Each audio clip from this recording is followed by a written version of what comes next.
नमस्कार, स्वागत है एमपी समाचार में। चलिए देखते हैं एमपी की ताजा और बड़ी खबरों को। इससे पहले आप एमपी के किस जिले से न्यूज को देख रहे हैं, हमें कमेंट बॉक्स में जरूर बताएं। साथ ही डेली खबरों से अपडेट रहने के लिए चैनल को सब्सक्राइब कर बेल आइकन को दबाना बिल्कुल ना भूलें। यूपी में बन गई भाजपा की सरकार, एमपी के सीएम शिवराज ने किया बड़ा दावा। उत्तर प्रदेश विधानसभा चुनाव में 6वें चरण का मतदान हो गया है। 7 मार्च को आखिरी 7वें चरण का मतदान होना बाकी है, लेकिन इससे पहले ही मध्य प्रदेश के सीएम शिवराज सिंह चौहान ने यूपी में भाजपा की सरकार बनने का दावा कर दिया। बता दें कि यूपी चुनाव में प्रचार के लिए देश के बड़े बड़े दिग्गज नेता पूरी ताकत झोंक रहे हैं। इसी क्रम में यूपी के चंदौली के सकलडीहा विधानसभा क्षेत्र में भाजपा द्वारा रैली का आयोजन किया गया, जिसमें रक्षा मंत्री राजनाथ सिंह और एमपी के सीएम शिवराज सिंह चौहान शामिल हुए। इस दौरान सीएम शिवराज ने कहा कि यूपी में भाजपा को चौथे चरण में ही बहुमत मिल चुका है। बजट 2022-23 में महिलाओं, बच्चों और किसानों पर ज़्यादा फोकस नहीं लगेगा कोई नया टैक्स। मध्य प्रदेश सरकार का बजट इस बार इसलिए खास है कि अगले साल 2023 में मध्य प्रदेश में विधानसभा चुनाव है, जबकि 2024 में लोकसभा चुनाव है। इसे ध्यान में रखते हुए राज्य सरकार ऐसा बजट पेश करेगी जिससे आम जनता को लुभाया जा सके। सूत्रों का मानना है कि इस बार बच्चों, युवा और महिलाओं के साथ ही किसानों को फोकस करते हुए बजट लाया जाएगा। मध्य प्रदेश विधानसभा का बजट सत्र सोमवार से 4,518 सवालों से विधायक सरकार को घेरेंगे। मध्य प्रदेश का बजट सत्र सोमवार से शुरू होने जा रहा है, जिसमें विधायक 4,518 सवालों से सरकार को घेरने की तैयारी में है। वहीं सत्र के कामकाज को सुचारू रूप से चलाने के लिए विधानसभा अध्यक्ष गिरीश गौतम ने रविवार को सर्वदलीय बैठक बुलाई है, जिसमें सभी राजनीतिक दलों के प्रमुख नेताओं को बुलाया गया है। प्रमुख प्रदेश का बजट सत्र 7 मार्च से शुरू हो रहा है, जो 25 मार्च तक चलेगा। इसमें 13 बैठकें होंगी और पहले दिन राज्यपाल का अभिभाषण होने के बाद सदन की कार्रवाई स्थगित हो जाएगी। राज्यपाल के अभिभाषण पर चर्चा 9 मार्च से होगी। सत्र की बैठकों में शासकीय और अशासकीय कार्य का सुचारू रूप से संचालन हो सके, इसके लिए सभी राजनीतिक दलों के विधायकों से सहयोग की अपेक्षा को लेकर रविवार को विधानसभा में सर्वदलीय बैठक आमंत्रित की है। शिवराज का डोल रहा सिंहासन, मध्य प्रदेश भाजपा के बदले समीकरणों से कद्दावर नेताओं में बेचैनी। मध्य प्रदेश में कांग्रेस सरकार के पतन के बाद बनी भाजपा सरकार के अंदरूनी समीकरण बदलने लगे हैं। इससे प्रदेश के कई कद्दावर नेताओं में बेचैनी है। इसकी वजह पार्टी में उनके कद का घटना और नए नेताओं को उभरना शामिल है। इन सबके बीच मुख्यमंत्री शिवराज सिंह चौहान एक बार फिर से मजबूत नेता बनकर उभरे हैं। मध्य प्रदेश में 2023 के आखिर में विधानसभा चुनाव होने हैं। इन चुनाव का महत्व इसलिए भी है क्योंकि लोकसभा चुनाव के ठीक पहले होने वाले विधानसभा चुनाव में जाने वाला मध्य प्रदेश सबसे बड़ा राज्य होगा। बीते विधानसभा चुनाव में भाजपा को यहां पर पराजय का सामना करना पड़ा था। हालांकि लोकसभा चुनाव परिणामों का बहुत ज़्यादा असर नहीं पड़ा था।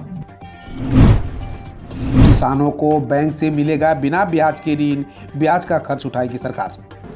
किसानों को आर्थिक रूप से मदद करने के लिए सरकार की ओर से कई योजनाओं का क्रियान्वयन हो रहा है। वहीं बजट में भी विशेष रूप से किसानों को केंद्र में रखकर घोषणाएं की जा रही है। ऐसे में हाल ही में राजस्थान की अशोक गहलोत सरकार ने किसानों की वित्त संबंधी जरूरतों को ध्यान में रखते हुए बिना ब्याज के बैंक से ऋण प्रदान करने की घोषणा की है। बता दें, अभी कुछ दिन पहले ही राजस्थान के मुख्यमंत्री अशोक गहलोत ने वर्ष 2022-23 के बजट पेश करते हुए घोषणा की है कि इस वित्त वर्ष में राज्य के किसानों को 20,000 करोड़ रुपए तक की फसली ऋण 0% के ब्याज दर पर दिया जाएगा। यह फसली ऋण पहले से दिए जा रहे हैं। किसानों के अलावा 5 लाख नए किसानों को भी दिया जाएगा। इसके लिए राज्य सरकार की ओर से 100 करोड़ रुपए का प्रावधान किया गया है। अनसुना किस्सा उठाया गरीब बेटियों की शादियों का जिम्मा, यूं जगत मामा बन गए मध्य प्रदेश के सीएम शिवराज सिंह चौहान। मध्य प्रदेश के मुख्यमंत्री शिवराज सिंह चौहान कल जन्मदिन था, जिन्हें जगत मामा के रूप में पुकारा जाने लगा। मगर यह उपाधि उन्हें कब मिली, कैसे मिली, यह आज हम आपको बता रहे हैं। जब शिवराज सिंह सामान्य नेता थे और कुछ समय बाद जब पहली बार विधायक बने तो गृह गांव जैत के पास बोरना गांव का एक गरीब उनके पास बेटी की शादी का निमंत्रण लेकर पहुंचा। वह बोला, अब तो आप एमएलए बन गए हैं तो शादी में मदद करो। तो उस समय मित्रों के साथ मिलकर गरीब बेटी की शादी कराई थी। तब उन्होंने ऐसी गरीबी बेटियों की शादी का संकल्प लिया और 1991 से यह सिलसिला शुरू हुआ, जिसकी वजह से आज जगत मामा के रूप में पहचाने जा रहे हैं। फाइलों में अटका प्रमोशन, 5 साल से इंतजार में कर्मचारी, क्यों तय नहीं हो सका है फार्मूला। मध्य प्रदेश में लगातार 5 साल से पदोन्नति के इंतजार कर रहे राज्य के कर्मचारियों को अभी भी इंतजार है। यह इंतजार कब खत्म होगा यह कोई नहीं जानता। जिम्मेदार लोग सिर्फ बैठकों में व्यस्त हैं और भरोसा दिलाया जा रहा है कि सब ठीक होगा, लेकिन कर्मचारियों का सब्र अब टूटने लगा है, क्योंकि प्रमोशन का इंतजार करते करते 50,000 से ज़्यादा कर्मचारी रिटायर हो चुके हैं और यह क्रम लगातार जारी है। शिवराज में चयनित शिक्षकों की हालत हुई बदहाल, नियुक्ति को तरसे सरकार मौन। मध्य प्रदेश में चयनित शिक्षक लगातार अपनी नियुक्ति की मांग को लेकर प्रदर्शन करते रहे हैं। अब एक बार फिर से राजधानी भोपाल में 8 मार्च को यानी कि अंतर्राष्ट्रीय महिला दिवस के दिन चयनित शिक्षकों ने प्रदर्शन करने का आह्वान किया है। बताते चले कि पिछले साल इसी दिन चयनित शिक्षकों ने आंदोलन किया था, जिसके बाद पोर्टल अपडेट हुआ था, डॉक्यूमेंट वेरिफिकेशन हुआ और फिर कुछ चयनित शिक्षकों की नियुक्ति हुई, लेकिन अभी भी लंबे वक्त से वेटिंग अभ्यर्थी अपनी नियुक्ति का इंतजार कर रहे हैं। मध्य प्रदेश में वरिष्ठ डॉक्टरों को बनाया जाएगा CHHO, सिविल सर्जन कनिष्ठों को नहीं दे सकेंगे प्रभाव। मध्य प्रदेश में वरिष्ठ डॉक्टरों को ही मुख्य चिकित्सा एवं स्वास्थ्य अधिकारी यानी CMHO व सिविल सर्जन बनाया जाएगा। कनिष्ठों को यह जिम्मेदारी नहीं दी जाएगी। स्वास्थ्य विभाग के उप सचिव KD त्रिपाठी ने इस संबंध में सभी डॉक्टरों को निर्देश जारी कर दिए हैं।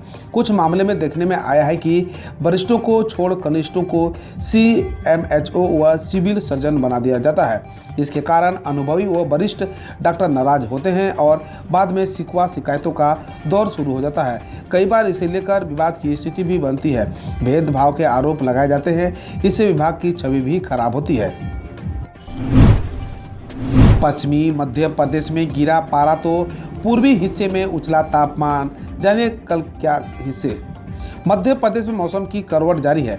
पश्चिमी मध्य प्रदेश में तापमान में गिरावट दर्ज की गई है। छिंदवाड़ा बैतूल में बारिश हुई, वहीं पूर्वी मध्य प्रदेश में दिन में तापमान का उछाल देखा गया। हालांकि पूरे प्रदेश में तापमान सामान्य से ज़्यादा ही बना हुआ है। आज भी कई हिस्सों में बौछारें पड़ने लगेगी।